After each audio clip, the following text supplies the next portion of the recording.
Saudações geográficas, espero que você esteja bem. Dando continuidade à série sobre Carlos Euler, estamos agora no capítulo 6. Quem foi Carlos Euler? Um lugar chamado Pouso Alegre passou a se chamar Carlos Euler. Mas quem era Carlos Euler? E por que o nome de um engenheiro ficou marcado para sempre na história desse lugar? Para descobrir, precisamos voltar ao início do século XX, quando os trilhos da ferrovia começavam a chegar à Serra da Mantiqueira. Carlos Euler foi um engenheiro ligado à expansão das ferrovias brasileiras e teve uma participação direta na implementação da ferrovia naquela região. Entre 3 de maio de 1911 e 22 de setembro de 1913, ele exerceu o cargo de diretor da Estrada de Ferro Oeste de Minas. Sua atuação foi importante para a construção da linha férrea e também dos imóveis ferroviários que começavam a transformar aquele pequeno núcleo rural. Nós precisamos imaginar como era aquele lugar antes da chegada do trem. Ali existiam algumas propriedades rurais e famílias que viviam principalmente da agricultura e da criação de animais. Ainda não havia um grande povoado, não havia comércio estruturado e praticamente não existiam casas próximas ao local onde seriam instalados os trilhos.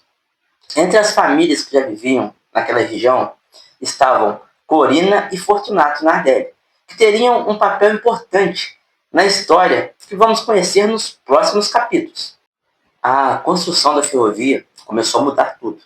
Para abrir caminhos aos trilhos, eram necessários engenheiros, trabalhadores, ferramentas, materiais e novas construções. Surgiram casas para funcionários, estruturas ferroviárias e, pouco a pouco, um novo núcleo de ocupação. Carlos Euler estava diretamente ligado a esse processo. Sua carreira ferroviária, entretanto, era mais ampla.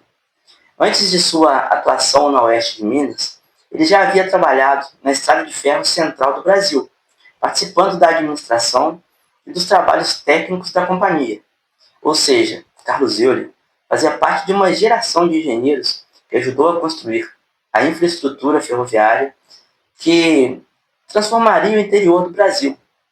E então aconteceu algo que mudaria definitivamente a identidade daquele lugar. A estação ferroviária foi inaugurada em 15 de junho de 1914.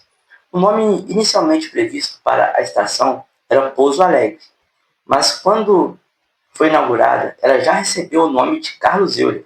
O nome da estação acabou se tornando também o nome pelo qual o povoado passou a ser conhecido. E assim aconteceu uma transformação curiosa. O nome de um engenheiro tornou-se o nome de uma comunidade. A ferrovia não trouxe apenas locomotivas, trouxe pessoas, trouxe trabalho, trouxe comércio, trouxe circulação de mercadorias e trouxe novas oportunidades para quem vivia naquela região. Uma curiosidade, a história continuou. E existe ainda uma ligação familiar muito interessante. Carlos Euler teve um filho chamado Walter Euler. Walter Euler, o Walter, também se tornou engenheiro e manteve uma forte ligação com as ferrovias. Segundo o Arquivo Público Mineiro, Walter Euler nasceu em 1896, formou-se engenheiro pela Escola Politécnica do Rio de Janeiro, em 1919, e trabalhou como engenheiro ajudante, posteriormente engenheiro residente da antiga Estrada de Ferro Oeste de Minas. Ele também participou de importantes obras de engenharia no Brasil, incluindo trabalhos relacionados à ponte ferroviária sobre o Rio Paraná e a construção da linha Araxá-Uberaba. Assim, a relação da família Euler com a engenharia e com grandes obras de infraestrutura continuou na geração seguinte. Hoje, quando pronunciamos Carlos Euler, podemos estar falando simplesmente de um distrito. Mas esse nome carrega muito mais.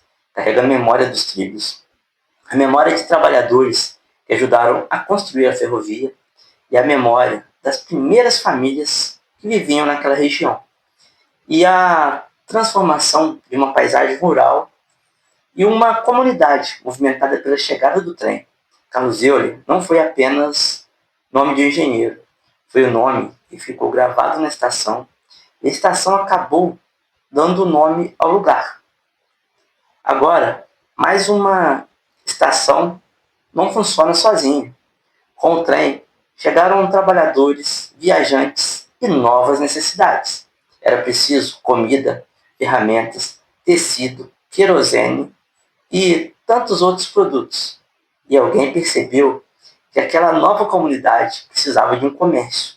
No próximo capítulo, vamos conhecer a história da famosa casa comercial Fortunato Nardelli. Te aguardo no capítulo 7. Que Deus te abençoe.